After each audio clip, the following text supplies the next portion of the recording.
তখন জিবরাইল কাঁদে আর বলে, নবী শুধু আমি নয়, সারা দুনিয়ার ফেরেশতারা কেঁদেছিল ওই দৃশ্য দেখিয়া। আজরাইল যখন আপনার মায়ের মাথার কাছে দাঁড়িয়ে আছে গো নবী, আমি জিবরাইল তো দাঁড়ায় আছি।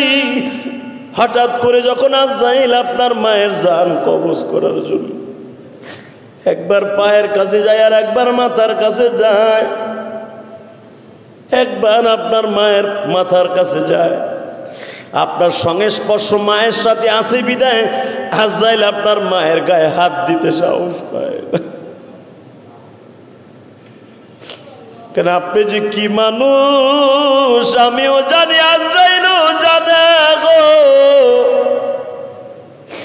আপনি সারা দুনিয়ার শ্রেষ্ঠ মানুষ, আর আমার আল্লাহ বারবার বলে দিছে, আজরাইল তোর নামই আজরাইল, তোর নাম মালাকুল মউত। ছেলের সামনে থেকে মাকে নিয়ে আসবি, বাবাকে নিয়ে আসবি, মায়ের কোলের থেকে বাচ্চারে নিয়ে আসবি, মা ছায়া ছায়া দেও। কয়েকদিন আগে ময়মনসিংহ রোডে একটা অ্যাক্সিডেন্ট করছে, আপনারা দেখছেন। মা মৃত্যু হয়ে রয়েছে, মেয়েটা মা মৃত্যু অবস্থায় মায়ের স্তনের দুধ টাইনে টেনে খাইতেছে। ওই মেয়েটা এখনো বাবা একজন শিল্পপতি, তারে দুধ নিছে, পালতে নিছে, মেয়েটারে অনেক ভালোভাবে পালতাছে বাবা। কিন্তু একটা কথা মনে রাখবেন, এই মেয়েটা যখন বড় হইয়া বিবাহ হইয়া আর এক বাড়িতে যাবে, যখন শুনতে পাবে আমার মায়ের মৃত্যুর পরেও আমি দুধ টাইনে খাইছি, আমার মা আমার সামনের দিকে বিদায় হয়ে গেছে, এই মেয়েটা যতই সুখে থাকুক ওর মনের দুঃখ কেউ বুঝবে না গো বাবা।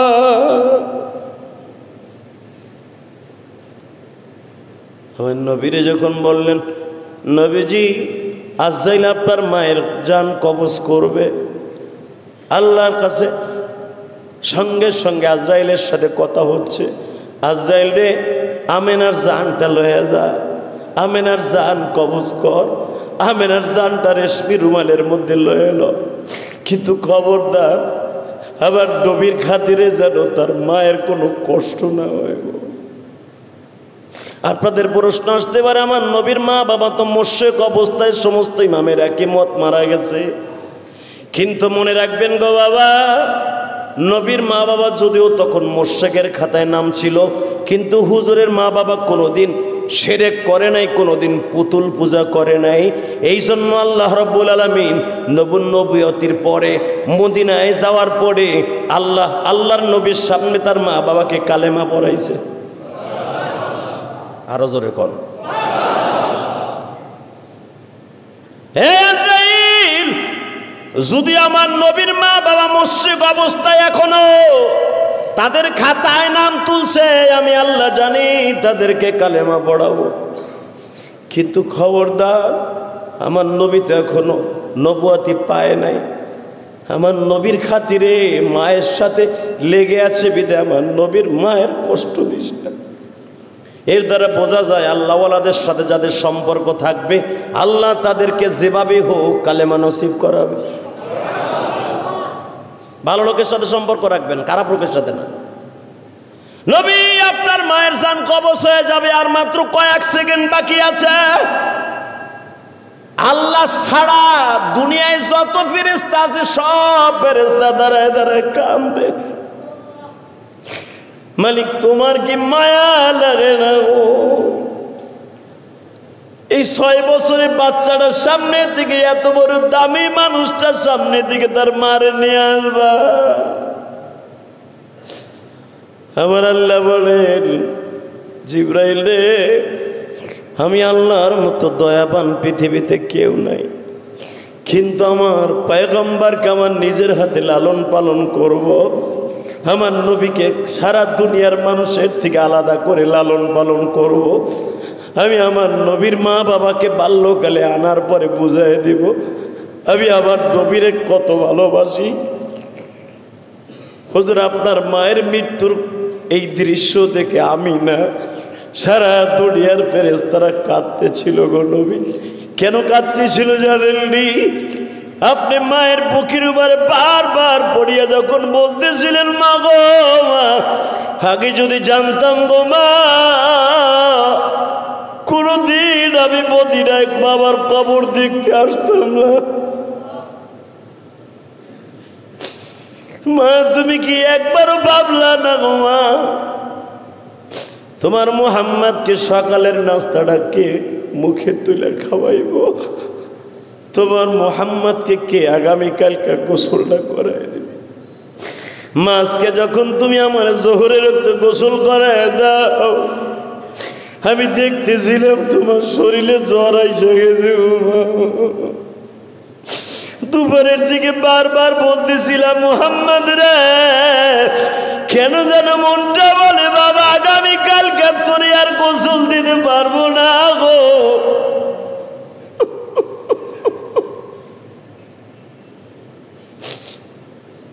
বাবা মুহাম্মদ রে,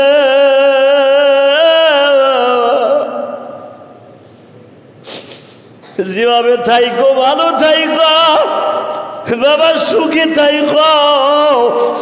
মায়ের ডাক ডাকিয়া যদি তৃপ্তি মিটাইতে চাও, এই যে আমার বান্ধবী, তোমার জন্মের আগের থেকে তোমার এই মাটা বান্ধবী, এই যে উম্মে আইমান দাসীরে রাইখা গেলাম রে মুহাম্মদ, মায়ের তৃষ্ণা যদি মিটাইতে চাও, উম্মে আইমানকে মা কইয়া ডাইকো।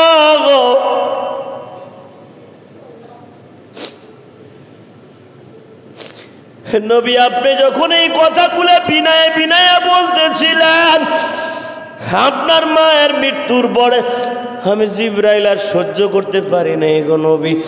আমার তো কোনো মা নাই, বাবা নাই, আমার জীবনে কোনো ছেলে মেয়ে নাই, কিন্তু নবী আপনার চোখের বাণী আমি জিবরাইল সহ্য করতে পারি নাই গো।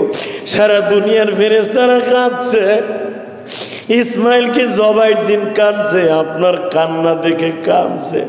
আপনার একটা কথা এখনো আমার হিট লাগে নবী, আপনি মায়ের মাথাটা বুকে নিয়ে বলতেছিলেন, আমার কলিজার টুকরা মা, আমার আদরের মা, কেমনে যাব ওই না মক্কায়, কেমনে যাব ওই না বাক্কায়, তোমাকে রাখিয়া কেমনে থাকবা একা একা কবরে ঘুমাইয়া, কেমনে থাকবা একা একা কবরে ঘুমাইয়া। জানতাম মা গো যাইবা ছাড়িয়া, তোমার জাদু কোনো দিনও মদিনায় আসতো না। নবী আপনি যখন বারবার বলতেছিলেন, মা গো বাবার কবর দেখতে আসে, তুমি আমার এতিম বানায় যাইবা, জীবনে আমি বাবার কবর দেখার জন্যই মদিনায় আসতাম না গো মা। নবী এই দৃশ্য আমি দেখি আমি জিবরাইল সহ্য করতে পারি না। আজরাইল জীবনে কোনোদিন কোনো মানুষের জান কবজ করতে যায় কাঁদে নাই গো নবী। ওদিন আজরাইল সহ আপনার মায়ের জানটা রেশমি রুমাইলে নিয়ে দাঁড়ায় দাঁড়ায় কাঁদে।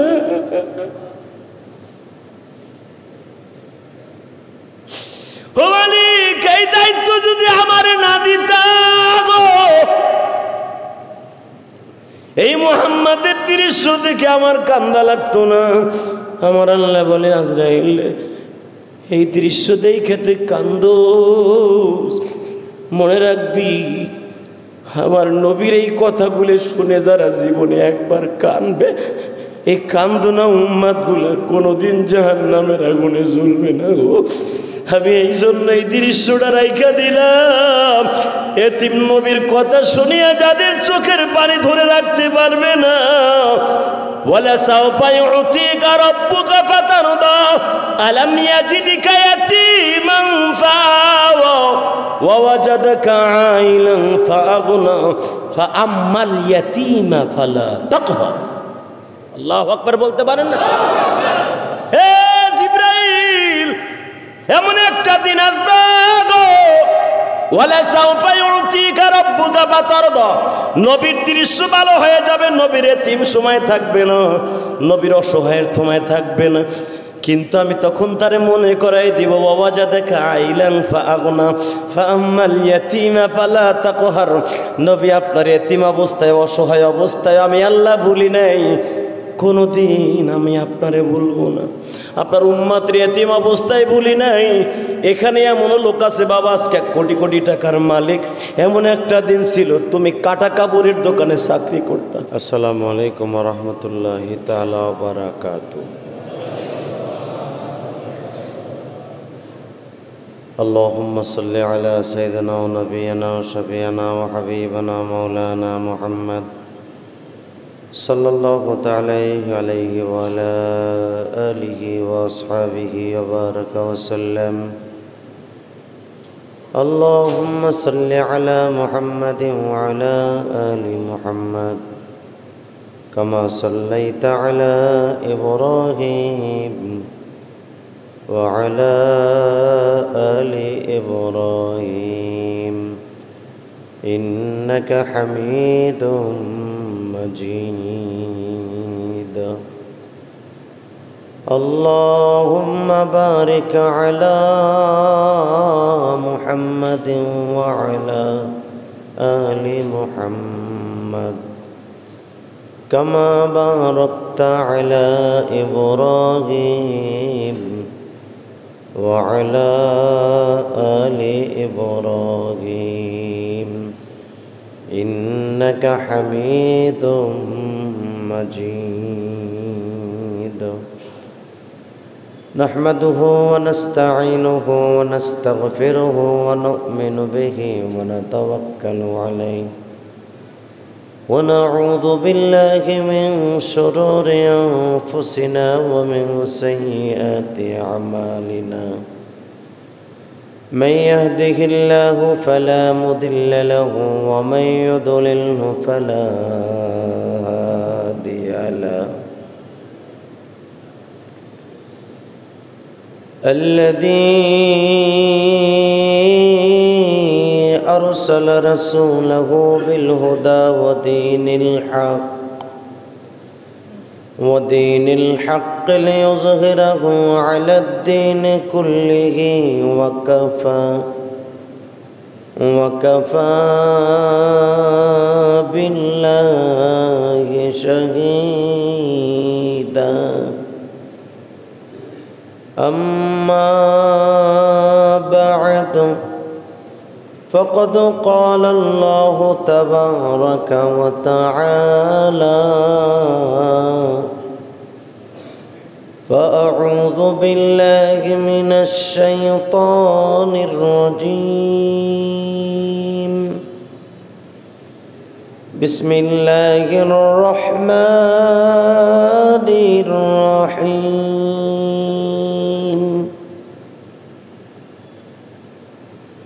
ولسوف يعطيك ربك فترضى ألم يجدك يتيما فآوى.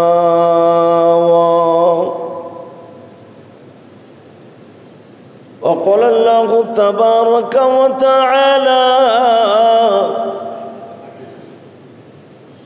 ولا تهنوا ولا تحزنوا وأنتم الأعلون إن كنتم مؤمنين.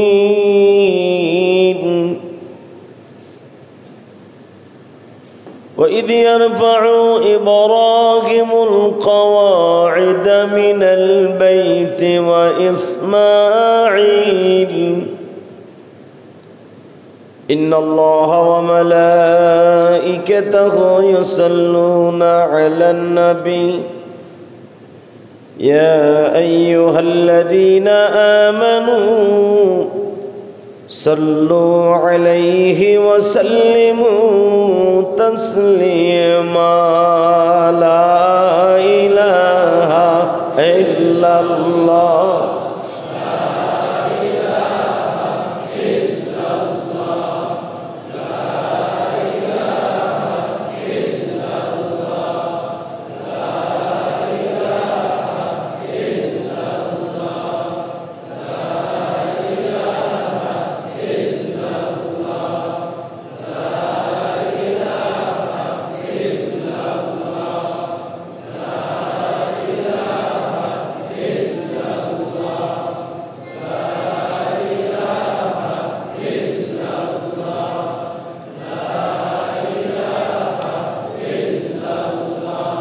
لا إله إلا الله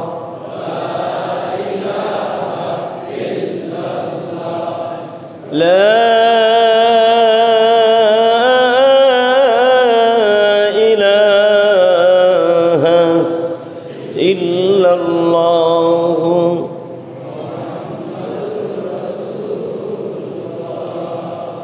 الله الله الله الله الله الله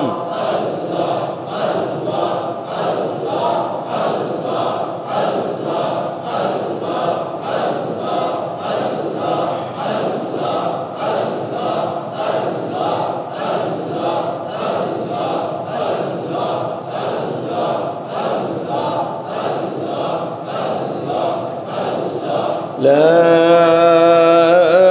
إله إلا الله محمد رسول الله সমস্ত প্রশংসার মালিককে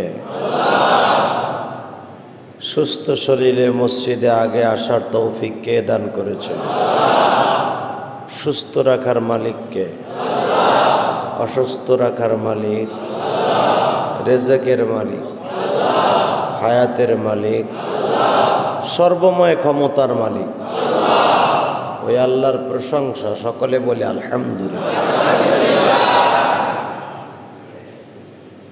মূসা পয়গম্বর আল্লাহকে জিজ্ঞাসা করেছিলেন তুর সিনিন তুর পাহাড়ে বসে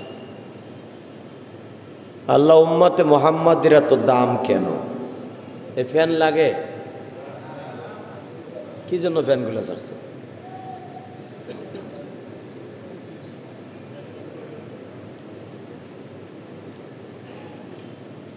আল্লাহ রাব্বুল আলামিন মূসা পয়গম্বরকে জিজ্ঞাসা করলেন, মূসা উম্মতে মুহাম্মাদের এত দাম তোমার কি হিংসা লাগে? না আল্লাহ, আমার হিংসা লাগে না, আমি শুধু জানতে চাই তাদের এত দাম কেন, তারা কি আমল করবে যার বিনিময়ে এত দাম হবে। তাহলে বোঝা গেল আমার নবীর মাঝে মুসা নবীর মাঝে 3000 বছরের ডিফারেন্স। তাহলে বোঝা গেল 3000 বছর আগেই রব্বে কারিম আপনার আমার প্রশংসা করেছেন সমস্ত নবীর কাছে, কথা ঠিক না? মুসা পয়গম্বর যখন জিজ্ঞাসা করলেন আল্লাহ আমার হিংসা লাগে না, কিন্তু আমি জানতে চাই তাদের এত প্রশংসা এত দাম আপনার কাছে, কিন্তু তাদের আমলটা কি হবে? কারণ আপনার কাছে তো আমল ছাড়া কোনো দাম নাই, ঠিক না? আপনার বাড়ির কর্মচারী আপনার খুশি করতে হলে তার কিছু কাম দেখাইয়া আপনার খুশি করতে হবে। রব্বে কারিম তারা এখনো দুনিয়া আসে নাই, কিন্তু তাদের প্রশংসা আপনার জবানে যতবারই আপনার সাথে কথা বলতে আসি, যতবারই বাতচিত করতে আসি, ততবারই আপনি শুধু তাদের প্রশংসাই করেন।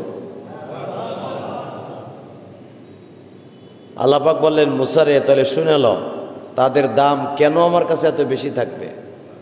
এক নম্বরে হলো তারা কোনো কাজ করার আগে বলবে ইনশাআল্লাহ,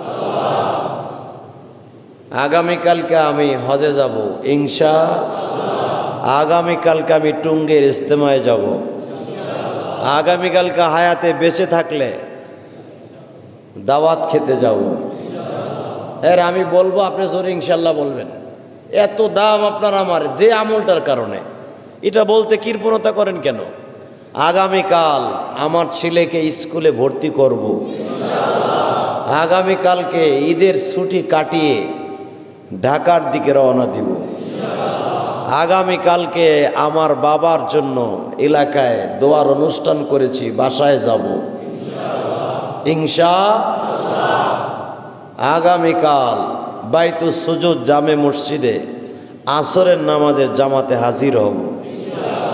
হে মুসা, তারা প্রতিটা কথা বলার আগে বলবে ইনশাআল্লাহ, কাজ করার আগে বলবে ইনশাআল্লাহ। আর একটা কারণে দাম, তারা কোনো কিছু খাইবার পরে, করার পরে, শুভ সংবাদ শোনার পরে তারা বলবে আলহামদুলিল্লাহ। মুসা পয়গম্বর আশ্চর্য হয়ে গেল। আল্লাহ এই দুইটা কারণে আপনার কাছে এত দাম তাদের। আল্লাহ বলেন, মুসারে, এই দুইটা শব্দ যদি এক পালায় দেওয়া হয়, আমার আসমান জমিন সহ জান্নাত জাহান্নাম সহ যদি এক পালায় দেই, এই দুইটা শব্দের শূন্যস্থান পুরা হবে না। মুসা পয়গম্বর বললেন, আল্লাহ, আমার মৃত্যুর আগ পর্যন্ত মনের ভুলেও ভুল করব না। এই শব্দ দুইটা আমি সবসময় বলবো, ইনশাআল্লাহ, আলহামদুলিল্লাহ। তাহলে আল্লাহকে খুশি করার জন্য বলেন তো আলহামদুলিল্লাহ। হায়াতে বেঁচে থাকলে আগামী জুমা তো হবে মুহররম মাসের প্রথম জুমা বোধ হয়। জিলহজ মাসের 4টা জুমা হয়ে গেল না? জিলহজ মাসটা এমন একটা মাস যেটা আরবি বছরের শেষ মাস, আমাগো দেশের ডিসেম্বর মাস। সহজে বুঝাই দিলাম। ডিসেম্বর কি বছরের ইংরাজি মাসের শেষ মাস না? জিলহজ মাসও বছরের শেষ মাস আরবি বছরের। কারণ এই আরবি বছরের কদর আমাদের কাছে নাই। সৌদি আরবে যায় দেখেন, আমাকে যেরকমভাবে হ্যাপি নিউ ইয়ার পালন করার জন্য আগের থেকে আমার ভদ্রলোক যুবক ভাইয়েরা কে কয় গেলান মদ খাবে, কোন হোটেলে যে নাচবে, এটা আগের থেকে বন্ধু বান্ধব ঠিক করে দেয়। কথা কর না কেন? হ্যাপি নিউ ইয়ার পালন করার জন্য কে কতটুকু আতশবাজি, কে কতটুকু দামি, কার বিল্ডিং থেকে কত আওয়াজ হতে পারে, রঙিন বাতি, এইগুলো আগের থেকেই করে। আর সৌদি আরবের জমিনে আমার আল্লাহর রাখা নাম মুহররমের 1 তারিখ, অর্থাৎ জিলহজ মাসের 30 তারিখ রাত 12টার পরে তাদের আনন্দ থাকে, সাহাবা একরামের আনন্দ। কারণ এই মাসটার দাম দিয়েছেন আমার আল্লাহ। কে দিয়েছেন? জিলহজ মাস আর মুহররম মাস, এই দুইটা মাসের দাম কার কাছে আছে? কারণ 4টা মাস আমার আল্লাহর কাছে দামি, তার ভিতরে 2টা মাসই পাশাপাশি, মুহররম জিলহজ। মুহররম বিদায়, আরবি বছরের শেষ মাস মুহররম। জিলহজের পরে কোন মাস? হ্যাঁ,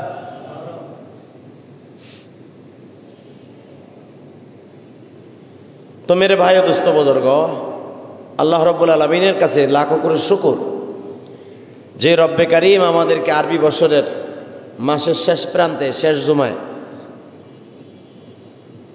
আল্লাহ পাক আমাদেরকে এখনো বাঁচায় রাখছেন। আর একবার বলি আলহামদুলিল্লাহ।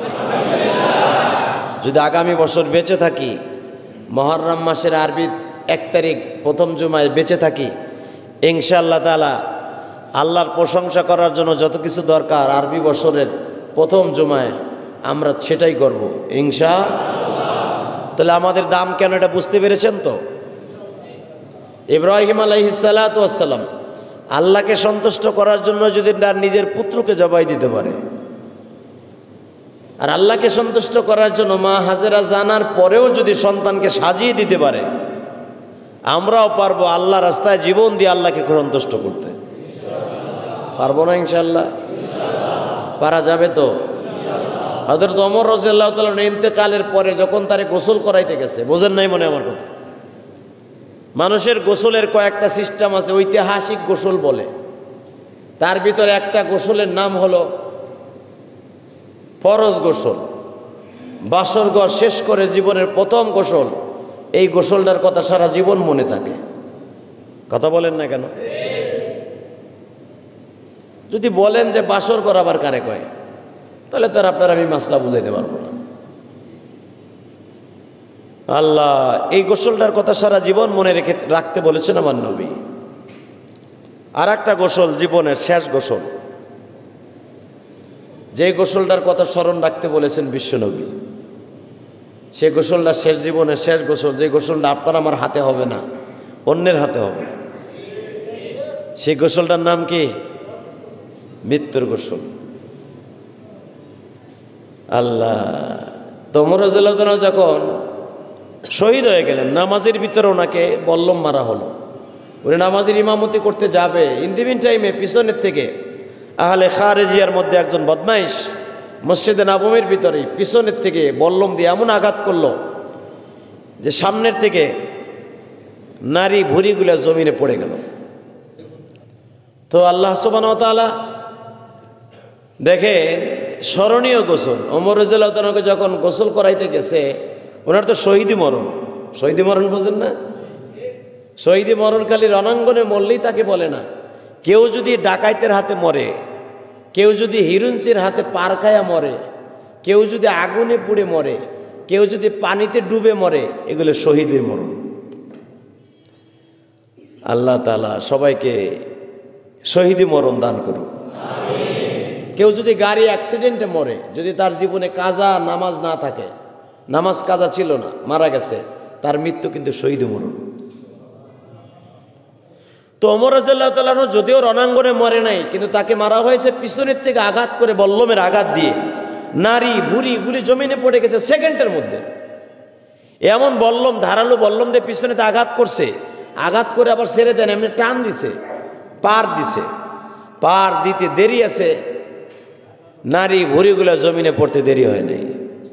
ওমর রাদিয়াল্লাহু তাআলা ওই নামাজের মধ্যেই নারী ভুঁড়িগুলোকে বাম হাত দিয়ে চেপে ধরে উনি নামাজ কমপ্লিট করেছে। সুবহানাল্লাহ, তা আসতে কইলেন। এই দৃশ্য যদি আমি ইলিয়াস রহমান জিহাদির হইতো, তোর নামাজ আপনার ব্যাপারে হইতো, তোর নামাজ পরে পড়ব।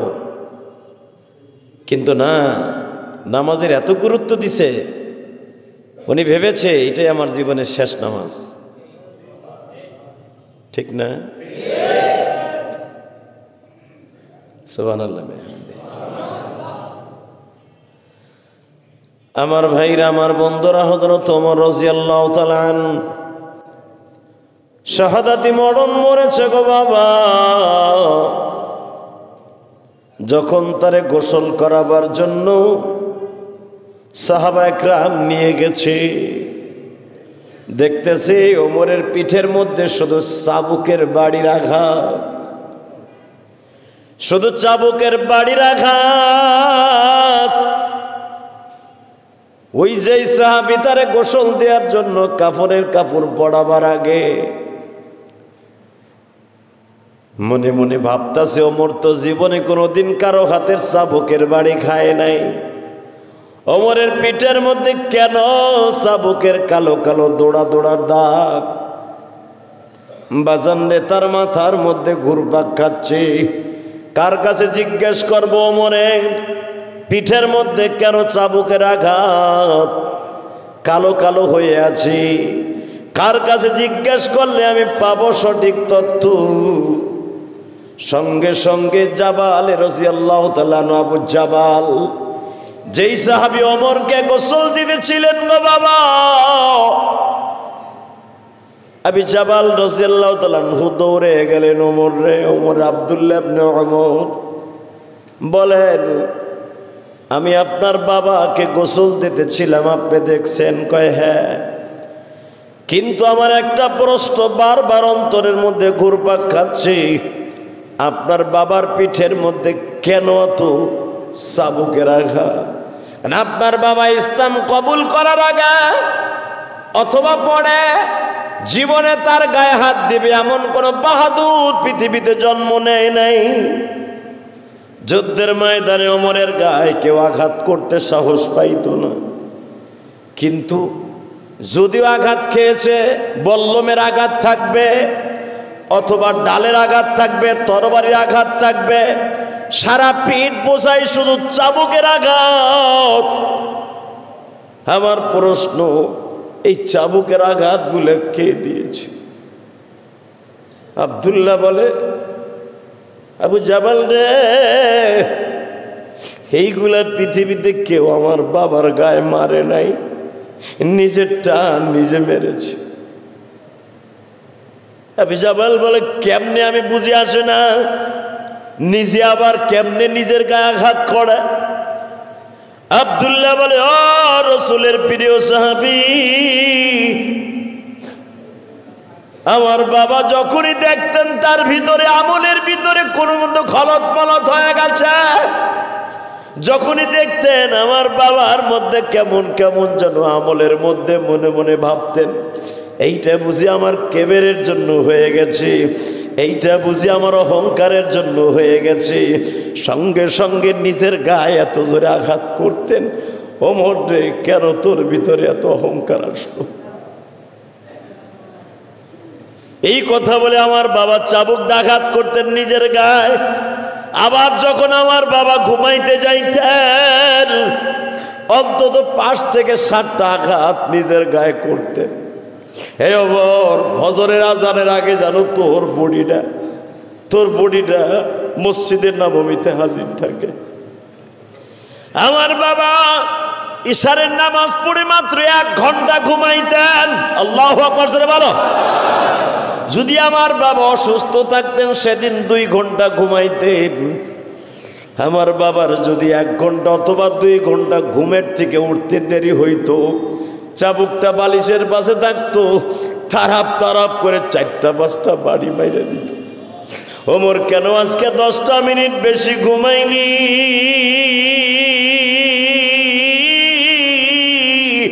আমার নবী জীবনে 1টা মিনিটও বেশি ঘুমায় নাই গো। রাত যখন গভীর হয়ে যাইতো আমার মালিক এইভাবে ডাকতো, ওয়া মিনাল লাইলি ফাতাহাজ্জাদ বিহি নাফিলাতাল লাক আসা আইয়াবআসাকা রাব্বুকা মাকামান মাহমুদা। يا أيها المزمل قم الليل إلا قليلا نصفه أو انقص منه قليلا أو زد عليه ورتل القرآن ترتيلا। وأمر প্রাণের নবী, মায়ার নবী আমার, রাত এখন গভীর হয়ে গেছে গো নবী। আমি মালিক একা চেয়ারে বসে আছি, মজা লাগে না। নবী আপনি উঠেন গো, তাহাজ্জুদের জন্য উঠিয়া যান। ওয়া মিনাল লাইলি ফাতাহাজ্জাদ বিহি নাফিলাতাল লাক। আমি আমার বান্দার সাথে বন্ধুত্ব করার জন্য রাত দিছি। বান্দা রাত 1টা-2টার পরে আর ঘুমায়া থাকবে না। আমি আল্লাহ 1টা মিনিটের জন্য ঘুমাই না। কেউ যদি রাত 2টা-3টার পরে দাঁড়ায়া নামাজ পড়ে গো বান্দা, তার মাঝে আর আমার মাঝে কোনো পর্দা থাকে না। মাকামাম মাহমুদা। আমি আল্লাহ তার সামনে বসে বলি, বান্দা রে, যেই ঘরটা আমার নবীর জন্য দলিল করেছি, ওই ঘরটা তোর জন্য তাহাজ্জুদের বিনিময়ে দলিল করে দিলাম। নিজের হাতে বান্দা তুমি বানায়া কেমনে দিবা জাহান্নামে ফেলায়া। বান্দায় যখন কথাগুলি বলতাছে, আমি মনা অন্তর দিয়া শুনতাছি। ওয়া মিনাল লাইলি ফাতাহাজ্জাদ বিহি নাফিলাতাল লাক। তাহাজ্জুদের মধ্যে যখন আমার বান্দা কাঁদে, আমি মালুক মন লাগায় শুনি আর বলি, বান্দারা মিরপুরের কোন মানুষ সজাগ নাই, একবারে সারা দুনিয়াটা স্তব্ধ।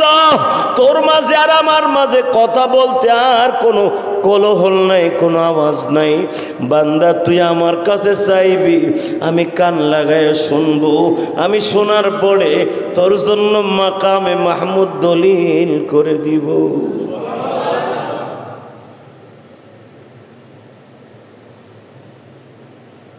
ভাই জাবালে, ভাই আবি জাবাল রাদিয়াল্লাহু তাআলা, আমার বাবা 5 মিনিট যদি বেশি ঘুমাইতো নিজের শরীরে তরবারি দিয়ে চাবুক দিয়ে আঘাত করত। আমরা বলতাম আব্বা আপনার চাবুকের আঘাতে পিঠটা কাইটা গেছে দেখছেননি? আমারে বলতো আব্দুল্লাহ রে খালি পিঠের রক্তগুলা কাইটা গেছে তাই দেখলি, তুই কি আমার অন্তরটা কাইটা গেছে এটা দেখলি না? বাবা তোমার অন্তর আবার কেমনে কাটলো তুই কি জানোস না? যখন রাত 1টা বাজে যাইতো বেলাল তাহাজ্জুদের জন্য আজান দিত, আমার নবী পাগলের মতো ছুটে যাইতো। আমি কেন সেই সময়ের কথা মনে করে ঘুম থেকে জাগি নাই? এই জন্য আমার নিজের নফসের উপরে বাড়ি মেরেছি, যেন আগামীকালকে এই নফস বাড়ির কথা শুনিয়া রক্তের কথা মনে করিয়া আগামীকাল কারো 5 মিনিট আগে উঠিয়ে যায়।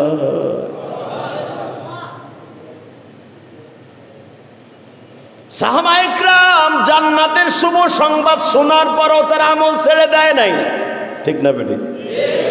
জোরে কোন, আরো জোরে। তাহাজ্জুদের নামাজ ছুটে যাবে এইটা তারা অনুভব বরদাস্ত করতে পারে নাই, নিজের নফসরে পিটাইয়া সোজা করছে। আর আপনার আমার ফরজ ছুটে যায়, ফরজ নামাজটা পড়ি না, ভিতরে কোনো অনুভূতি নাই। কথা কন না কেন? অনুভূতি নাই। দোকানে বয়ে থাকে, আজান হইতেছে, কানে শুনি, মাগার মসজিদে আসি না। দোকানে বইয়া পড়বো তাও পড়ি না।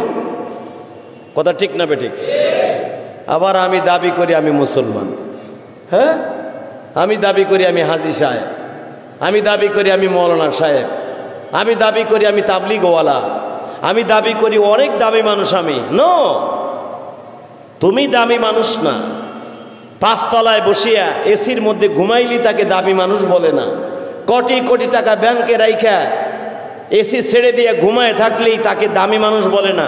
দামি মানুষ তাকেই বলে যারা নির্জনে নির্বিকে বসে রাত 1টা 2টার পরে আমার মাবুদের সাথে কথা বলে আর মুসাল্লায় বসে তাহাজ্জুদে কান্দে। তাকান আমার দিকে। আমার বাবা, আপনার বাবা ইব্রাহিম জবাই দিয়ে দিলেন দুম্বা, গাড়ে করে নিয়ে আসতেছে 2 বাপ বেটা। মা হাজার আগের থেকেই হান্ডি পাতিল এক করে রাখছে, কারণ দেখবেন আপনি কোরবানির পশু জবাই দেওয়ার আগে আপনার বিবি আগের থেকে কাজের বুয়াডারে বলে রাখে বড় বড় ডেকগুলা, বড় বড় পাতিলাগুলা ঠিক করে গরুর কাছে থুয়ায়। গরুর বটটারে কাটতে হইব। কথা কন না কেন?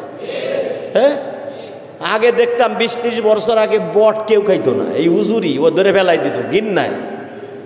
আর এখন কাজের বুয়ার আগেই বলে রাখে গোশ আনস বা না আনস, বটটারে আগে পরিষ্কার করিস। এটার ভিতরে বলে সব মজা ঢুকছে এই বটের মধ্যে, উজুরির মধ্যে, যেটার মধ্যে গু থাকে, গু। আপনার আমার পেট দিয়ে এটারে গু কন আর ওইটারে গোবর কন, কে ওইটাও গু এইটাও গু। কথা কন না কে? ওটাও পায়খানা এটাও পায়খানা মেয়া, কে ওইটা গাল দিয়ে বাইরে আর আপনার ডাক আর কমু না, একই তো। কথা কন না কে? গু আর গোবর এক না? এ গোবর যদি কারো শরীরে লাগে কি দোয়া ফরজ না? আর পায়খানা লাগলে ও ওটা মলম হিসাবে আর মালিশ করে যায় যাচ্ছে মনে হয়, কারণ ওটা মানুষের পেট থেকে বেরিয়েছি তো। গোবরের থৈলেডারে কাজের বুয়ারে বলে দেয় ভালো করে পরিষ্কার কর। ও বাবা কি মজার জিনিস! ইডেন খাওয়া না খাওয়া এই মাসলা আমি দিব না, কিন্তু আজ থেকে 20-30 বছর 40 বছর আগে দেখতাম মাছ চাষিরা ধরে ওই ক্ষেতের মধ্যে ফেলাই দিয়ে তো, খালের মধ্যে। আর এইটারে আগে গোস্ত বাসায় নেওয়ার আগে এইটারে পরিষ্কার করে আগে। কি মজা ঢুকছে, কারণ হারামের পিছনে আমরা বেশি দৌড়িতেছি। কথা কন না কে?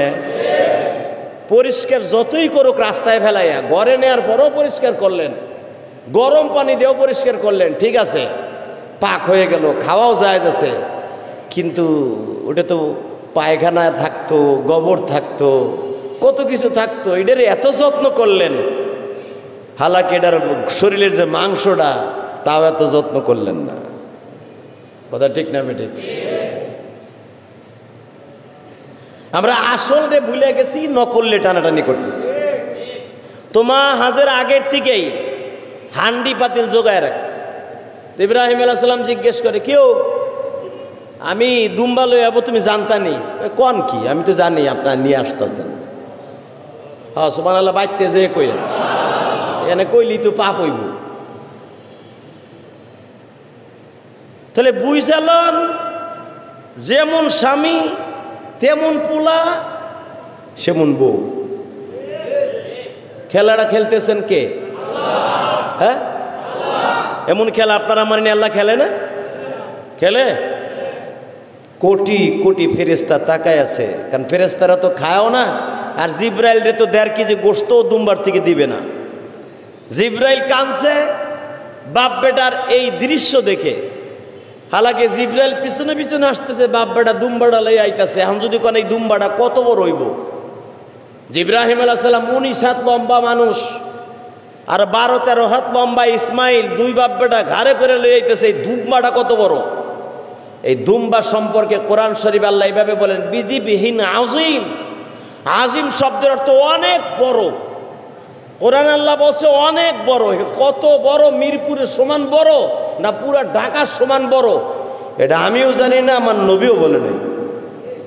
আলহামদুলিল্লাহ বলতে পারলেন না? তবে এত বড় দুম্বা ইব্রাহিম আলাইহিস সালাম জবাই দিছে যে কবিলায় বনি সায়দা অর্থাৎ বনি জুরহুম, কাবা ঘরের আশেপাশে যেইটা মসজিদ দেখেন, এই যে মসজিদ, এই কাবা ঘরের পাশে মসজিদ দেখেন না, যেখানে তপ করেন, এখানে প্রায় হয় 250 থেকে 300 ফ্যামিলি ছিল ইব্রাহিম আলাইহিস সালামের জামানায়। 250 থেকে 300 ফ্যামিলিরে একাধারে 1 মাস পর্যন্ত তারা খাইছে। আরো জোরে কর, আরো জোরে। তাহলে বুঝালেন এটা কত বড়? কারণ মক্কার বাহিরে, হেরেমের বাহিরে হাজার হাজার কিলোমিটার ভিতরে, শত শত কিলোমিটারের ভিতরে কোনো বাড়িঘর ছিল না, কোনো মানুষের বাসস্থান ছিল না। এর এমন একটা জায়গা ছিল, অজপাড়াগা, বাক্কা বলা হইতো এটাকে, এটাকে বাক্কা। এখানে সারা এর শহরটার বাহিরে আর কোনো বাড়িঘর ছিল না। এখনো পর্যন্ত মেয়া 9-10 কিলোমিটার যাওয়ার পরে খালি মরুভূমি আর মরুভূমি আর পাহাড় পাবেন, কোনো বাড়িঘরও পাবেন না এই ডিজিটাল যুগে এখনো পর্যন্ত। আপনি হেরেমের থেকে বের হওয়ার পরে 9 কিলোমিটার যাইবার পরে জেদ্দা পর্যন্ত 100 কিলোমিটার রাস্তা, প্রায় 86 অথবা 100 কিলোমিটার উপরে সাগরের পার পর্যন্ত। আপনি কিলো আসার যে জায়গাটার নাম জেদ্দার, এ পর্যন্ত তো বাড়িঘর কয়টা আছে তাই কোন এই ডিজিটাল যুগে। মাঝে মাঝে রাস্তার পাশ দিয়া কিছু সরকারি বাড়িঘর আছে। আর আজ থেকে 5,500 বছর আগে আপনি কি মনে করলেন? আপনি মক্কার বাউন্ডারি ছাড়ার পরে কোনো বাড়িঘর ছিল না। শত শত হাজার হাজার কিলোমিটার রাস্তা গেলেও বাড়িঘর পাওয়া যাইত না। হেরেমের আশেপাশেই ইব্রাহিম আলাইহিস সালাম যখন আর ইসমাইল আলাইহিস সালাম দুই বাপ বেটা ঘাড়ে করে ওই বস্তুটা নিয়ে আসতেছে, দুম্বা হোক, সেটা গরু হোক, গাবি হোক, উট হোক, যেটাই হোক, ঘাড়ে করে বিজিবিহীন আজিম, এত বড় একটা বাহন নিয়ে আসতেছে দুই বাপ বেটা। কবিলায় জুরহুম অর্থাৎ জুরহুম গোত্রের মানুষ সবাই আইছে। এত বড় জীব জন্তু কইতে লই এলেন আপনারা দুই বাপ বেটায়, আর এইটারে জবাই দিলেন কেমনে এত বড় একটা বস্তুরে? ইব্রাহিম আলাইহিস সালাম বললেন, আসো সবাই মিলে এটারে চামড়াটা সেলাই করি। চামড়া সেলা হলো, গোশত বানানো হলো, সবার বাড়ি বাড়িতে হাজির করে দেয়া হইল। আল্লাহ রাব্বুল আলামিন ইব্রাহিমকে পিছনের থেকে ডাক দিয়া কয়, ইব্রাহিম রে, গোশত সবারে বন্টন করে দিলি, খাওয়ানো খাবি, পাকও করবি, আমি মৌলারে তো কিছু দিলি না। ইব্রাহিম আলাইহিস সালাম মেজাজটা গরম করে কয়, আল্লাহ এরপরও তোমার দেওয়া হয় নাই? পোলা জবাই দিতে গেলাম, তারপরও তোমার দেওয়া হয় নাই? তাহলে হো ইসমাইল আবার জবাই দিব। আমার আল্লাহ বলেন না রে ইব্রাহিম লা ইয়ানালুল্লাহু লুহুমুহা ওয়ালা দিমাউহা ওয়ালাকিন ইয়ানালুহুত তাকওয়া মিনকুম। সুবহানাল্লাহ বলেন না। ইব্রাহিম আমি গোশত খাবো না, মাংস খাবো না, হাড্ডিও খাবো না, সিংহ খাবো না, দাঁতও খাবো না, আমি রক্ত খাবো না। ওয়ালাকিন ইয়ানালুহুত তাকওয়া মিনকুম।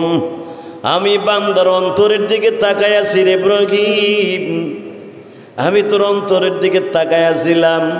তুই যখন ইসমাইলে কোরবানি দেস রে, ইসমাইল বারবার বলতেছিল বাবা গো, তুমি যদি বাক্কা শহরে বইয়া বলতা ইন্নী আরা ফিল মানাম আন্নী আযবাহুকা ফানজুর মাযা তারা। বাবা ইসমাইল রে, আমি স্বপ্নে দেখছি তোরে জবাই দিতাছি। বাবা তুমি ভাবতেছো আমি বুঝি আমার মায়ের সামনে নাশুকরি করতাম, আমি বুঝি তোমার সামনে মার সামনে বলতাম যে আমি রাজি না, এই কথা কোনোদিনও বলতাম না। বাবা বাক্কা শহরে যদি বলতা, কানে কানেও যদি বলতা, অন্তত মার কাছে বলতাম মা গো জীবনের শেষ দেখা আর তোমার সাথে দেখা হইব না গো মা। কিন্তু বাবা মিনার মাঠে আসার পরে কেন বললা গো ইসমাইল আমি স্বপ্নে দেখছি তোরে জবাই দিতাছি। বাক্কা শহরে বললে তো অন্তত মার কানে কানে বলে আসতে পারতাম মা গো তোমারে সাইরা যাই গো মা, জীবনে আর কোনো দিন তোমার সাথে দেখা হইব না। ও ইব্রাহিম, ইসমাইলের কথাগুলো আমি আল্লাহর অন্তরে লাগতেছিল, কিন্তু জিব্রাইল তো জানে না ইসমাইলে জবাই দিব না, আমি দুম্বা জবাই দিব। এই জন্যই জিব্রাইল দাঁড়ায় দাঁড়ায় সারা দুনিয়ার ফেরেশতারা কাঁদতেছিল। ইব্রাহিম রে, কেন এই বস্তুটারে আমি বাক্কা শহরে আনতে বলছি জানোস নি? ইসমাইল যখন বারবার বলতেছিল বাবা গো আমারে জবাই দিবা, আমার মনে কোনো দুঃখ নেই, কিন্তু বাবা বাক্কা শহরে যদি একবারও কানে কানে বলতা ইসমাইল তোরে জবাই দিতেছি, আমার আল্লাহ বলছে আমি মার কানে কানে বলে আসতে পারতাম মা গো বিদায় দাও গো মা, আর কোনোদিন তোমার সাথে দেখা হবে না। ভাইজান, কোনো মানুষ যদি জানতো আর তার দেশে কোনো দিন যাওয়া হবে না। রংপুরের থেকে রওনা দিছেন, গাড়ি অ্যাক্সিডেন্টে মারা গেছেন। বরিশাল থেকে রওনা দিছেন, লঞ্চ অ্যাক্সিডেন্টে মারা গেছেন। যদি জীবনে ওই লোকটা জানতো মা যেই লঞ্চে যাইতেছি আর কোনোদিন দেখা হবে না গো মা, আমার মন বলে পৃথিবীতে কোনো সন্তান জানতে পারলে বাসার থেকে জীবনে বের হইতো না। ঠিক না বেঠিক? জোরে কোন। এইটাই তো আমার আল্লাহর খেলা। বান্দা তুই জানোস না তোর মৃত্যু কখনো হয়ে যাবে, তোর ঘাড়ের সাহারগের চাইতে নিকটে তোর মরণ। আপনি আশ্চর্য হয়ে যাবেন বাবা। মাঝে মাঝে আমি আমার মাদ্রাসার ছাত্রদেরকে মাঝে মাঝে ডাকি। কয়েকদিন ধরে বৃষ্টি হইতেছে না, তো আমার মাদ্রাসায় অনেকে তো যান নাই, সভাপতি গেছে, ওই জয়নাল ভাই গেছে, আপনারা যায়েন, দাওয়াত দিলাম। তো আমার মাদ্রাসার মসজিদের সামনে একটা খালি জায়গা আছে, অনেক বড় একটা খালি জায়গা আছে। এখানে আসরের পরে কিছু কিছু ছেলে খেলাধুলা করে, আলহামদুলিল্লাহ বলে। প্রায় কত বিঘা বলবো, প্রায় ধরেন 10-12 বিঘা জমি, এখনো বাড়িঘর হয় নাই আমার মাদ্রাসা মসজিদের সামনে। তো মাগরিব পর্যন্ত ছেলেরা খেলাধুলা করে। তো একজন অটো রিক্সার ড্রাইভার সারাদিন রিক্সা চালায়া এই যে গত বৃহস্পতিবার ছেলেটারে নিতে আসছে, নিজের অটো রিক্সায় পোলারে লয়ে যাব, বাসায় নিয়ে যাবে। আল্লাহ, এই যে বৃহস্পতিবার গেল না, বৃষ্টি চলতেছে, তো অটো রিক্সা নিয়ে আসছে। তো আমি তাকায় আছি দেখি কি করে। তো ছেলেটাও তো খেলছে, ওই যে বল আছে না, বল, টেনিস বল, এগুলা মাঠে যে ছাত্ররা খেলে না, খেলে, ছোট ছেলেরা খেলে। তো একটা ছেলে খেলতেছে, তো হঠাৎ করে তার বাবার গায়ে শরীরের ভিতরেও ঘাম, আর ওই পোড়াটা শরীরের মধ্যেও ঘাম। সারা আসরে পরে মাগরিবের আগ পর্যন্ত খেলছে, আর বাপ সারাদিন অটো রিক্সা চালাইছে, বৃষ্টিতে ভিজছে, ঘামে ভিজছে, বাপের শরীরেও ঘামের গন্ধ, ছেলেটা তো ঘামাইয়া পুরা জামা ভিজা গেছে গা। আল্লাহ, তখন আমি ভাবছি বাপ কি জিনিস, ঠিক না বেটি? হ্যাঁ, বাপ অটো রিক্সাটারে আমার মাদ্রাসা মসজিদের একটা তারেক হাম্বা আছে ওইখানে রাইখেই দৌড়ে নামছে। তো বাপ দেখে নেই যে আমার পোলোহানি খেলতেছে, আমি তাকাই আছি, কিন্তু আমার বাসাতে তাকাইলে দেখা যায় ওই ছেলেটা দেখলাম দৌড়ে আইছে। ছেলেটার শরীরের মধ্যেও ঘাম, বাপের শরীরেও ভিজার, বৃষ্টিতে ভিজা ঘাম, বৃষ্টির পানিতেও ঘাম, দুই ঘামে এক হইয়া পোলাটার শরীরের মধ্যে ধুলা বালু ভরা। বাপ ছেলের জামার ভিতরে ধুলা বালুর দিক তাকায় নাই, দৌড়ে যাই এই পোলাটারে জড়াই ধরছে, দুই গালে চুমা দিয়েই বলতেছে, বাবা গো, হুজুরের কাছে বলো তোমারে বাসায় লয়ে যাম। বাবাজান দৌড়ে পাশের দোকান থেকে দেখলাম 2 প্যাকেট চিপস কিনে নিয়ে আসছে। এ যুবক ভাইরা রে, ছেলেটা চিপস গুলা সিরিয়া সিরিয়া খায়, বাবার অটো রিক্সায় উঠবে, বাসায় যাবে। দেখলাম আমার মসজিদের 2 তলায় হলো ছাত্রদের হেফজখানা। দৌড়ে হয়তো হাফেজ সাহেবের কাছ দিয়ে ছুটি চাইতে যাইতেছে, কিন্তু বাবা গো, আর একটা ছেলে যখন ছুটি লইয়া ওই ছেলেটা নিচে নামতাছে, আর একটা ছেলে দৌড়ায় যায় জিজ্ঞেস করতেছে, ভাই তুমি কি বাসায় যাও?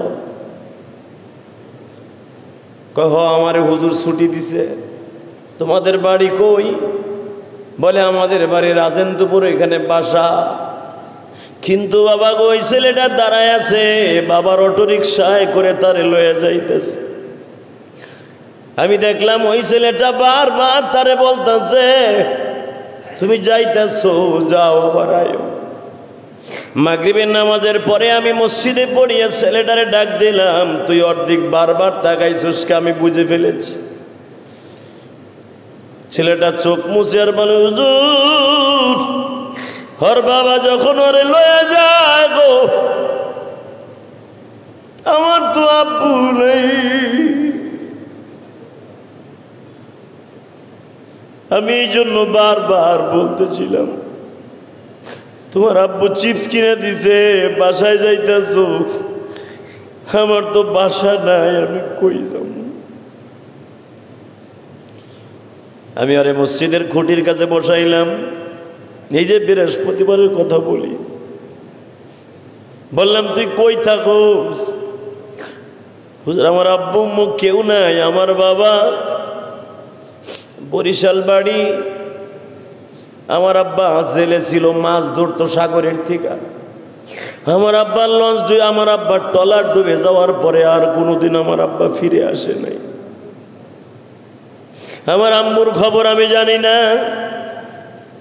আমার খালা মাদ্রাসায় ভর্তি করে দিয়ে গেছে। ছেলেটার কথা বারবার মনে পড়ে, আমি আজকে জুমার আগে বারবার মনে করছি। বাবাজান, কেন এই কথাটা আজকে বলছি? ইসমাইলের কথা মনে পড়ে গেল। ইসমাইল বারবার বলতেছে, আব্বা তুমি যদি বাক্কা শহরে একবার বলতা, আমি আমার মায়ের গলাটা ধরিয়ে বলতাম, মা আর কোনোদিন দেখা হইব না।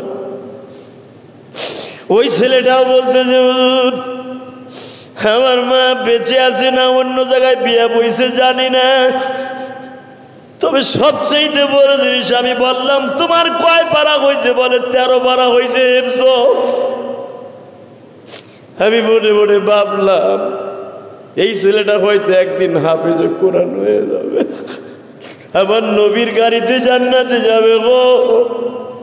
না, হাফেজে কোরআনটা আমার নবীর গাড়ি ছাড়া কোনো গাড়িতে জান্নাতে যাবে না। হাফেজে কোরআনকে আল্লাহ ডাক দিয়া বলবে, হাফেজে কোরআন রে, আমার নবীও ছিল হাফেজ, আমি আল্লাহর নাম হাফেজ। এই জন্য যারা হাফেজের বাবা আছেন, আমি আপনাদের একটা গোল্ডেন প্লাস কথা বলে দিয়ে যাই, হাফেজে কোরআনদের বাবা আমার নবীর গাড়িতে ডাইরেক্ট জান্নাতে চলিয়ে যাবে। আপনারা প্রশ্ন করতে পারেন, হুজুর আমার ছেলে মেয়ে তো মাদ্রাসায় পড়াইতে পারি নাই, এখন আমরা কি যেতে পারবো না? আপনিও যেতে পারবেন। যদি বলেন আপনারা কি করলে যেতে পারবেন, যদি কোনোদিন হাফেজে কোরআনের খেদমত করেছিলেন, এমন এতে মিসকিনকে কোনো একটা দিন হাসি ফুটাইছিলেন মুখের মধ্যে। বাংলাদেশে অনেক কওমি মাদ্রাসা আছে, আমের সিজন চলিয়ে যায়, তোমার বাড়িতে মাদ্রাসা, মাদ্রাসায় খবর লাও নাই। যেই ছেলেগুলো আমের সিজনে আম খাইছে কিনা, কাঁঠালের সিজনে কাঁঠাল খাইছে কিনা, আনারসের সিজনে আনারস খাইছে কিনা গো, তুমি যদি এইটা মনে মনে নিজের ইচ্ছায় ভাবিয়া যদি তাদের খেদমত করতা, বিশ্বনবী বলে ওই হাফেজ যখন নবীর গাড়িতে জান্নাতে যাবে, আপনার হাতে একটা টিকিট ধরাইয়া দিয়ে তারপরে নবীর গাড়িতে উঠবে। খবর লইছ মিয়া? শিল্পপতি দাবি করো, কোটিপতি দাবি করো, কিসের সাদার কোটিপতি তুমি? হ্যাঁ, মনে রাখতে হবে, ভালো করে আজকের মাসলাটা লয়ে যান। আমের সিজন চলিয়ে যায়, কাঁঠালের সিজন চলিয়ে যায়। আপনার গ্রামের বাড়ি কত এতিম ভাতিজা আছে, আপনার পাশের বাসার কত ভাড়াটি আছে, আপনার ঘর ভাড়া দিতে হিমশিম খায়, একটা কাঁঠাল কিনা খাইতে পারে নাই, 1 কেজি আম কিনে 120 টাকা দিয়ে খাইতে পারে নাই।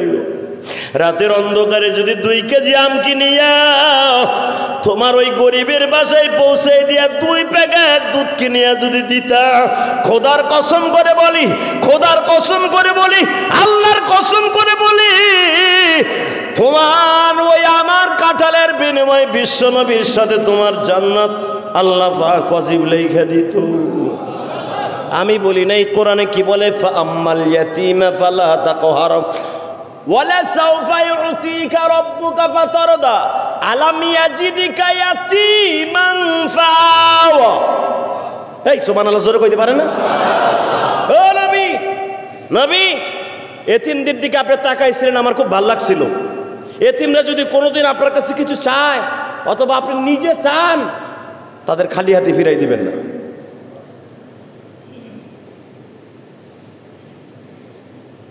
কথাটা কে বলেছে? আমি বলছি। তাহলে বোঝা গেল এতিমের কষ্ট কে বুঝে? আরো জোরে।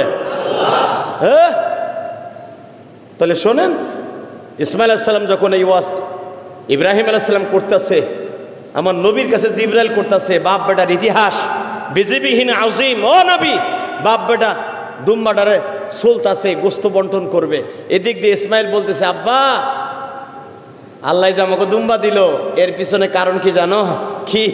আমি আমার মার কাছে বইলে যেতে পারি নাই তো, এই জন্য আমার মার জন্য আমার আল্লাহ আমারে ফিরাই দিছে, আর দুম্বাগুলা দিয়েছেন আল্লাহ কবুল করে এলাকার মানুষের জন্য, আমার মায়ের জন্য আল্লাহ হাদিয়া বাড়াই দিছে। বেজন্ডে যখন এই ইতিহাসগুলা জিবরাইল বারবার বলতাছে, আমার নবীর চোখ দিয়া বেবে পানি পড়তাছে গো। জিবরাইল জিজ্ঞেস করে, নবী আপনি কেন কাঁদেন গো নবী? আমার নবী বলে, জিবরাইল রে, ইসমাইলের 12 বছর, আমার তখন ছিল অর্ধেক 6 বছর। আমিও তো বারবার কত কাঁদছি। কেমনে কেঁদেছেন নবী আপনার মনে আছে কিনা জানি না, আমি জিবরাইল জীবনে কয়েকদিন কেঁদেছি গো নবী।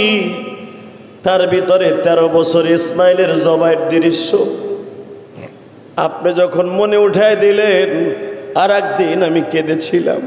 কবে? যেদিন আপনার মায়ের জান কবজ করবে আজরাইল। নানার বাড়িতে শুয়ে আছে আপনার মা।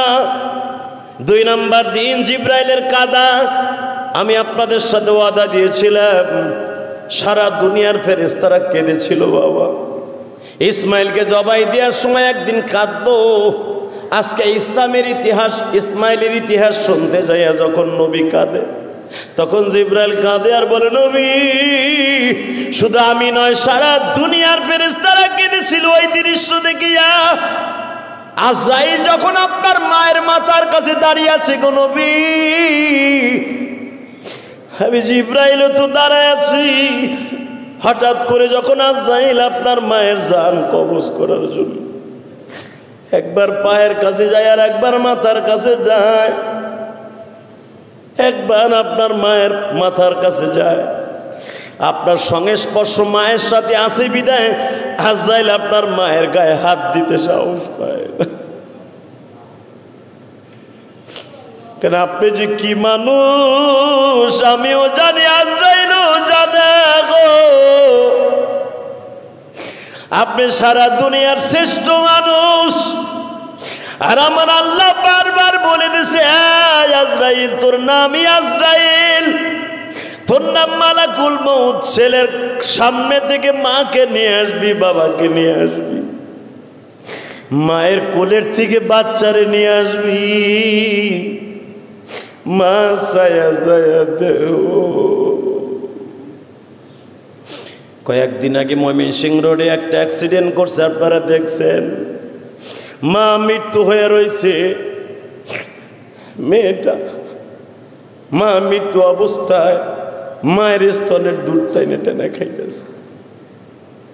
ওই মেয়েটা এখনো বাবা একজন শিল্পপতি, তারে দুধ নিছে, পালতে নিছে, মেয়েটারে অনেক ভালোভাবে পালতাছে বাবা। কিন্তু একটা কথা মনে রাখবেন, এই মেয়েটা যখন বড় হইয়া বিবাহ হয়ে আর এক বাড়িতে যাবে, যখন শুনতে পাবে আমার মায়ের মৃত্যুর পরে আমি দুধ টাইনে খাইছি, আমার মা আমার সামনের দিকে বিদায় হয়ে গেছে, এই মেয়েটা যতই সুখে থাকুক গর্বনের দুঃখ কেউ বুঝবে না গো বাবা।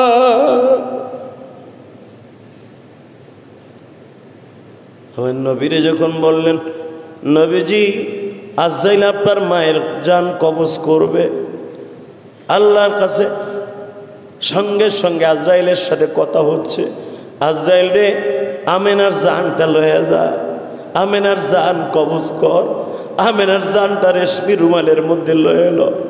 কিন্তু খবরদার আবার নবীর খাতিরে যেন তার মায়ের কোনো কষ্ট না হয়।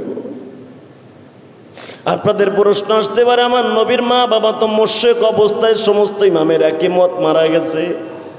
কিন্তু মনে রাখবেন গো বাবা, নবীর মা বাবা যদিও তখন মুশরিকের খাতায় নাম ছিল, কিন্তু হুজুরের মা বাবা কোনোদিন শিরক করে নাই, কোনোদিন পুতুল পূজা করে নাই। এই জন্য আল্লাহ রাব্বুল আলামিন নবুয়তির পরে মদিনায় যাওয়ার পরে আল্লাহর নবীর সামনে তার মা বাবাকে কালেমা পড়াইছে। আরো জোরে কর। হে আজরাইল, যদি আমার নবীর মা বাবা মুশরিক অবস্থায় এখনো তাদের খাতায় নাম তুলছে, আমি আল্লাহ জানি তাদেরকে কালেমা পড়াবো। কিন্তু খবরদার, আমার নবী তো এখনো নবুয়তি পায় নাই। আমার নবীর খাতিরে মায়ের সাথে লেগে আছে বিধায় আমার নবীর মায়ের কষ্ট দিস না। এর দ্বারা বোঝা যায় আল্লাহওয়ালাদের সাথে যাদের সম্পর্ক থাকবে, আল্লাহ তাদেরকে যেভাবে হোক কালেমা নসিব করাবে। ভালো লোকের সাথে সম্পর্ক রাখবেন, খারাপ লোকের সাথে না। নবী আপনার মায়ের জান কবজ হয়ে যাবে, আর মাত্র কয়েক সেকেন্ড বাকি আছে। আল্লাহ ছাড়া দুনিয়ায় যত ফেরেশতা আছে সব ফেরেশতা দাঁড়ায় দাঁড়ায় কান্দে, মালিক তোমার কি মায়া লাগে না? ও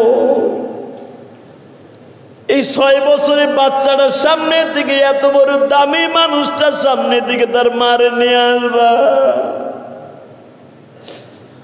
আমার আল্লাহ বলেন, জিবরাইল রে, আমি আল্লাহর মতো দয়াবান পৃথিবীতে কেউ নাই, কিন্তু আমার পয়গম্বরকে আমার নিজের হাতে লালন পালন করব। আমার নবীকে সারা দুনিয়ার মানুষের থেকে আলাদা করে লালন পালন করব। আমি আমার নবীর মা বাবাকে বাল্যকালে আনার পরে বুঝাই দিব আমি আমার নবীরে কত ভালোবাসি। হুজুর, আপনার মায়ের মৃত্যুর এই দৃশ্য দেখে আমি না, সারা দুনিয়ার ফেরেশতারা কাঁদতেছিল গো নবী। কেন কাঁদতেছিল জানেননি? আপনি মায়ের বুকের উপরে বারবার পড়িয়া যখন বলতেছিলেন, মা গো মা, আগে যদি জানতাম গো মা, কোনদিন আমি মদিনায় বাবার কবর দেখতে আসতাম না। মা তুমি কি একবারও ভাবলা না গো মা,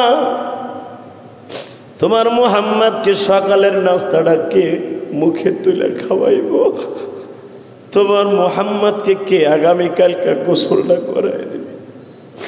মা আজকে যখন তুমি আমার জোহরের গোসল করাই দাও, আমি দেখতেছিলাম তোমার শরীরে জ্বর আইসা গেছে। দুপুরের দিকে বারবার বলতেছিলাম, মুহাম্মদ রে, কেন যেন মনটা বলে বাবা আগামীকালকে তোরে আর গোসল দিতে পারবো না গো।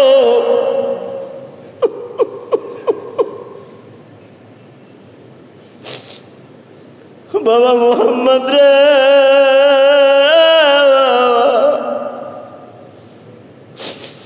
যেভাবে থাইকো ভালো থাইকো বাবা, সুখে থাইকো। মায়ের ডাক ডাকিয়া যদি তৃপ্তি মিটাইতে চাও, এই যে আমার বান্ধবী, তোমার জন্মের আগের থেকে তোমার এই মাটা বান্ধবী, এই যে উম্মে আইমান দাসীরে রাইখা গেলাম রে মুহাম্মদ, মায়ের তৃষ্ণা যদি মিটাইতে চাও, উম্মে আইমানকে মা কইয়া ডাইকো।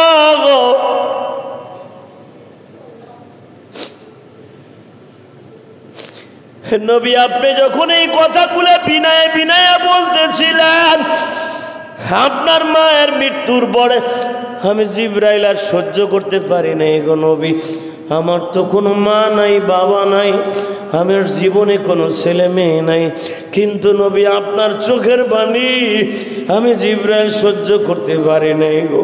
সারা দুনিয়ার ফেরেশতারা কাঁদছে, ইসমাইলকে জবাইয়ের দিন কাঁদছে, আপনার কান্না দেখে কাঁদছে। আপনার একটা কথা এখনো আমার হিট লাগে নবী, আপনি মায়ের মাথাটা বুকে নিয়ে বলতেছিলেন, আমার কলিজার টুকরা মা, আমার আদরের মা, কেমনে যাব ওই না মক্কায়, কেমনে যাব ওই না বাক্কায়, তোমাকে রাখিয়া কেমনে থাকবা একা একা কবরে ঘুমাইয়া, কেমনে থাকবা একা একা কবরে ঘুমাইয়া। জানতাম মা গো যাইবা ছাড়িয়া, তোমার জাদু কোনো দিনও মদিনায় আসতো না। নবী আপনি যখন বারবার বলতেছিলেন, মা গো বাবার কবর দেখতে আসে, তুমি আমার এতিম বানায় যাইবা, জীবনে আমি বাবার কবর দেখার জন্যই মদিনায় আসতাম না গো মা। নবী এই দৃশ্য আমি দেখি আমি জিবরাইল সহ্য করতে পারি না। আজরাইল জীবনে কোনোদিন কোনো মানুষের জান কবজ করতে যায় কাঁদে নাই গো নবী।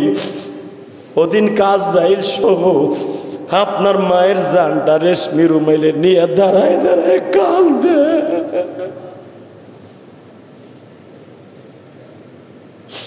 ও মালিক, এই দায়িত্ব যদি আমারে না দিতা গো, এই মুহাম্মাদের দৃশ্য দেখে আমার কান্দা লাগতো না। আমার আল্লাহ বলে, আজরাইল এই দৃশ্য দেখে তুই কান্দোস, মনে রাখবি আমার নবীর এই কথাগুলো শুনে যারা জীবনে একবার কানবে, এই কান্দনা উম্মাদ গুলা কোনোদিন জাহান্নামের আগুনে জ্বলবে না গো।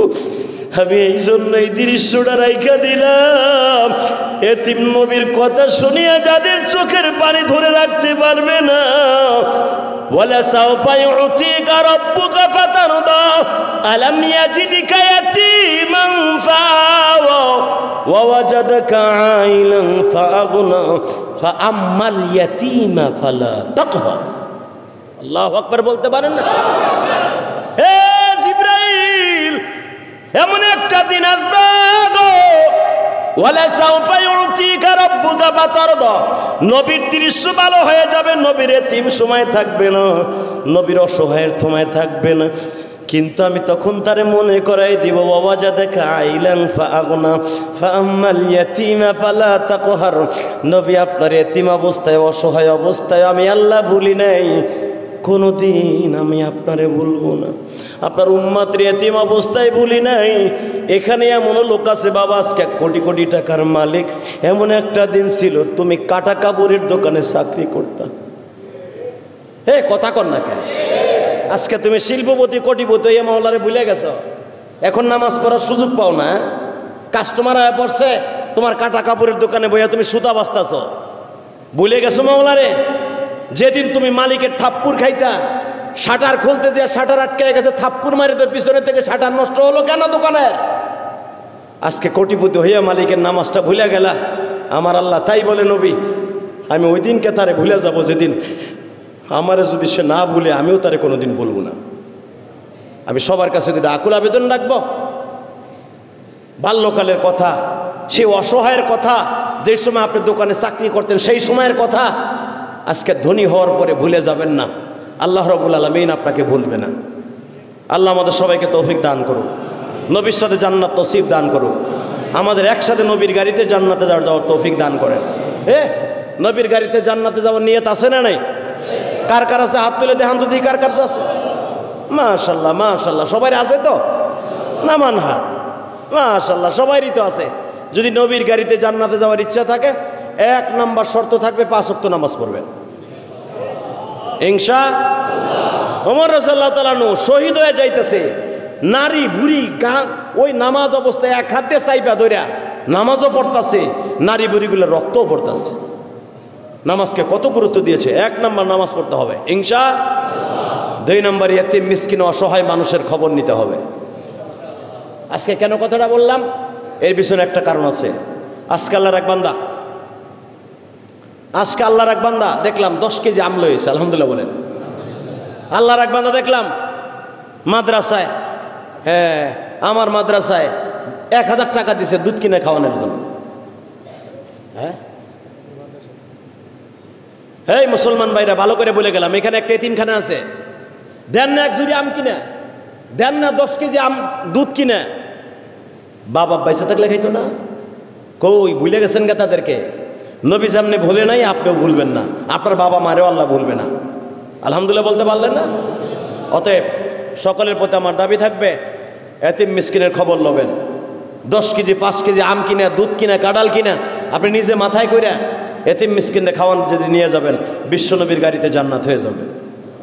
আসেন তওবা করে আস্তাগফিরুল্লাহ রব্বি মিন কুল্লি জামবে ওয়া আতুবু ইলাইহি লা হাওলা ওয়ালা কুওয়াতা ইল্লা বিল্লাহিল আলিয়্যিল আযীম লা ইলাহা ইল্লাল্লাহ মুহাম্মাদুর রাসূলুল্লাহ। মাননীয় সংসদ সদস্য ইলিয়াসউদ্দিন মোল্লা সাহেব দোয়া চেয়েছেন পরীক্ষার্থীদের জন্য। পরীক্ষার্থীদের জন্য দোয়া তো করতে মনে চায়, মাঝে মাঝে পেপার ফেসবুক খুললে দেখা যায় আরে পরীক্ষার হলের মধ্যে এক ছাত্র গামজালে ঢুকছে, ম্যাজিস্ট্রেটের হাতে ধরা খায়া কান্নাকাটি করতেছে, স্যার আমার ভুল হয়ে গেছে। কত বড় গাঞ্জাখোর, পরীক্ষার হলে যে গাঞ্জালে ধরা খায়। নাউজুবিল্লাহ বললেন না? আমি ছাত্র বন্ধুদেরকে বলবো, তুই যদি পরীক্ষার হলো গাঞ্জা লয়ে যাস, গাঞ্জাখোর বুঝে নিলাম, পরীক্ষার হলে নিয়ে যাইতে হইব, যে পরীক্ষাটা শেষ করে আমার টানতে হইব। এলো তোর জিন্দিগি। এই জন্য তোর মা বাবা লাখ লাখ টাকা খরচ করে তোরে এইচএসসি পরীক্ষা দিয়ে আইতেছে। তোদের হাতে পাও ধরে বলবো, ভালোভাবে লেখাপড়া করবা, ভালো রেজাল্ট করবা, আখিরাতের জন্য ভালো হবা। আল্লাহ আমাদের সবাইকে তৌফিক দান করুক। গত শুক্রবার দান বাক্সে কালেকশন হয়েছে 38,500 টাকা, আলহামদুলিল্লাহ বলেন। শফিকুল ইসলাম সাহেবের আম্মা অসুস্থ, দোয়া চেয়েছেন, আল্লাহ তাআলা কবুল করেন, যেরকম আমিন। আজকে নবীর বাবা মায়ের জন্য, নবীর মোহাব্বতের জন্য আজকে যদি আপনাদেরকে বলা হয় আজকে মাসের কয় তারিখ, 5 তারিখ নাকি? হ্যাঁ, মোটামুটি বেতন তো সবাই পাইছেন ঈদের পরে। যদি আপনাকে বলা হয় আব্বা মা কবরে, নিজের ছোট্ট ছেলেটা কবরে, মা বাবা অসুস্থ, বাবা মায়ের কবরে শান্তির জন্য এই মসজিদের জন্য 1000 টাকা করে কে কি দিবেন দেখি, আজকে দেন তো দেখি। 1000 টাকা কে দিবেন, হাত তুলে দেন তো। হুজুর 1000 টাকা আমি দিব। মা বাবা বাইসা থাকলে তাদের দুধ আম কিনে খাওয়াইতাম, ওই টাকাটা মসজিদে দিয়ে গেলাম, দেন তো কে দিবেন? একজন হয়েছে, মারহাবা বলেন। এই আনিস ভাই আমার মানুষের দুধ কিনে খাওয়ার জন্য ছাত্রদের 1000 টাকা দিছে, তেলের জন্য 1000 টাকা দিছে, মা বাবা ভাই বোনের জন্য, ছোট ভাইয়ের জন্য। বলেন আর কে দিবেন 1000 টাকা? মসজিদের বাক্সে কত দিবেন? 1000 টাকা। আর কে আছেন বলেন তো? 1000 আজকে দিয়ে দিবেন মসজিদের ব্যাগের মধ্যে। আর কেউ নাই দেওয়ার মতো? 1000 টাকা মসজিদের বাক্সের মধ্যে দিয়ে দিবেন, হুজুর আমি 1000 টাকা দিব নগদ, বাকি যুগি না। ওই যে পিছনে আরো 2 জন আলহামদুলিল্লাহ বলেন। আপনাদের সবার কাছে দাবি থাকবে, এদের বন্ধ কাটিয়ে আসছেন, 1500 টাকা অন্তত 100 টাকা আল্লাহর ঘরে আপনারা দান করবেন। আল্লাহ সবার দানকে কবুল করেন, সবাই বলে আমিন।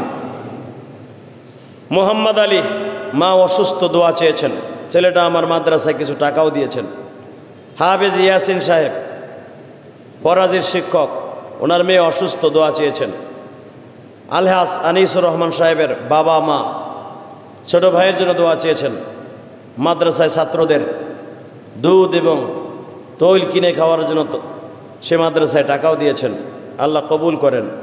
মোহাম্মদ সেলিম হাওলাদার পটুয়াখালী, যে বলছিলাম আম দিয়েছে 10 কেজি, আল্লাহ তার বাবা মাকে আপনি কবরে, তার দাদা দাদিকে খাওয়ার ব্যবস্থা আপনি করে দিয়েন।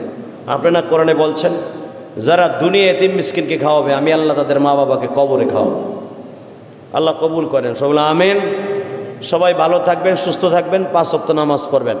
ব্যক্তিগত আজকে আমিও অসুস্থ, আমি দোয়া চাই। মাথায় এত ব্যথা, নাক দিয়ে পানি পড়তেছে, চোখ দিয়ে পানি পড়তেছে, আপনি দেখতেছেন। আজকে পানি আলহামদুলিল্লাহ এমনিও ঠান্ডার কারণেও পড়ছে, আর নবীর কথা মনে পড়েও পড়ছে। অতএব মেহরবানি করে আল্লাহর কাছে বেশি বেশি তওবা করবেন। হায়াতে জিন্দিগি সীমিত, কেউ হায়াত বাড়াইতে পারবে না। যে কয়দিন নিয়ে আসছেন এই কয়দিনে থাকবেন। আল্লাহ যেন সবার হায়াতটা ভালো হয়, সুন্দর হয়, ঈমান নিয়ে মৃত্যুবরণ করতে পারেন। সবাইকে আল্লাহ তৌফিক দান করেন, আল্লাহুম্মা আমিন।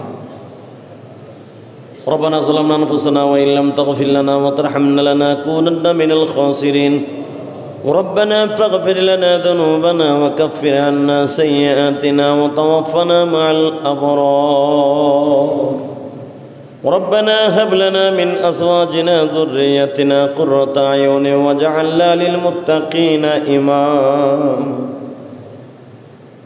ربنا لا تزغ قلوبنا بعد إذ هديتنا وهب لنا من لدنك رحمة إنك أنت الوهاب اللهم اغفر لنا ولوالدينا رب ارحمهما كما ربياني صغيرا রব্বুল আলামিন, তুমি যদি আজকে তাকায় দেখতাও জিলহজ মাসের শেষ সময় অনেকে মায়ের কথা মনে করে কাঁদছে, বাবার কথা মনে করে কাঁদছে। আরে যখনই হাত তুলি বাবার কথাটা মনে পড়ে যায়।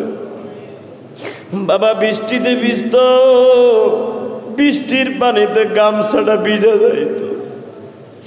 বাবা পাট কাটতো, ধান কাটতো।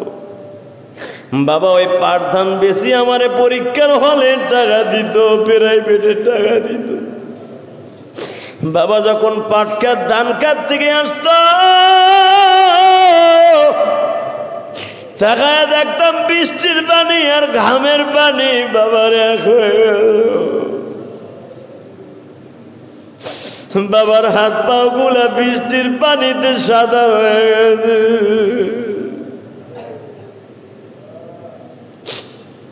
আজকে ওই কষ্টের টাকা দিয়া বাবা লেখাপড়া করে, বাবা এমন দেশে চইলা গেছে 3খানা কাপড়ের কাপড় লইয়া। আরে আমেরিকায় খবর নেওয়া যায়, মিনিটে অস্ট্রেলিয়ায় কানাডায় 1 মিনিটে খবর নেওয়া যায় গো। কিন্তু আমার ঘরের পাশে আমার আব্বা জান ঘুমায় আছে গো। জীবনে খবর লইতে পারলাম না বাবা তুমি কবরের মাটিতে কেমন আছো। এমনি করে যাদের বাবা না আমার মতো মা নাই ও মা। মায়েরা তো কোনো দিনও মায়েরা তোর কোনো দিনও যুবক ভুলে যেও না। মায়ের মতো আপনজন কোথাও পাইবা। বাবা গরিব মানুষ 2 কেজি আম আনছে, 7-8 ভাই বোন একটা করে ভাগে পাইছি, মাঠটা আমার রাইখা দিছে, প্লেট দিয়া খোরা দিয়া ডাইকা রাখছে। একটু পরে আমি জাদু দৌড়ে যে বলছে মা দেখছিলাম প্লেট দিয়ে একটা আম ঢাইকা রাখছো, আমারে দেও আমি খামো। আমি ভাবি না এইটা আমার মায়ের ভাগের তা। মা বলে এটা তো আমি খামো, তুমি খাওন লাগবে না, তুমি অনেক খাইছো। মা আমারে দিয়ে বলছিল বাবা তুমি যেদিন বড় হইবে তুমি কিনে আমারে খাওয়ায়া।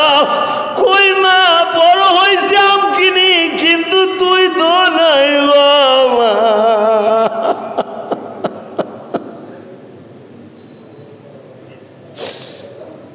এইরকম যাদের জনম দুঃখিনী মা,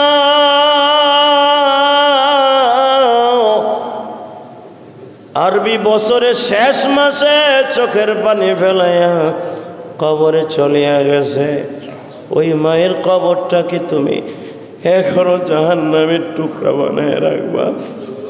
যারাই কাঁদে তুমি না বলছো কাঁদলেই তো সন্তানের কান্না তোমার কলিজা ভেদ করে ফেলে মালিক। যাদের চোখের পানি পড়ছে এদের মায়ের কবরটা জান্নাতের বাগান বানায় দিবা, এদের বাবার কবরটা জান্নাতের বাগান বানায় দিবা। কত ভাইরা এতিম ছাত্রদের চোখের পানি মোছার জন্য আম কাঁঠাল দুধ কিনিয়ে দেয়, যারা কিনিয়ে দেয় তাদের মা বাবার জিম্মাদার তুমি হয়ে যাবা। আল্লাহ কত ভাইরা আমার সাথে মোসাফা করে মাদ্রাসা মসজিদের টাকা দিয়ে বলে হুজুর মা নাই, আর কাঁদলেও তো কোনোদিন পাবো না। যারা এইভাবে দোয়া চায় তাদের বাবা মারে তুমি মাফ করে দিও আল্লাহ, তাদের কবরগুলো জান্নাতের বাগান বানায় দিও। আনিসুর রহমান ভাই সেক্রেটারির বড় ভাই এতিমদের দিকে তাকাইছে। আরও যারা আমার ভাইরা আমার মাদ্রাসা মসজিদে এই মাদ্রাসা মসজিদে টাকা দেয় তাদের টাকাগুলো কবুল করে নিও আল্লাহ। তোমার অনেক পাগল পাগলিরা দোয়া চায় জুমার দিন আসলে, অনেক প্রবাসী ভাইরা দোয়া চায়। তোমার এক পাগল অসুস্থ মানিকগঞ্জ থেকে দোয়া চায় প্রতি জুমায়, বারবার বলে হুজুর আপনার মসজিদে টাকা দেই কেন দেই জানেননি? আমার মাদ্রাসার ছাত্রদের তরকারি কিনে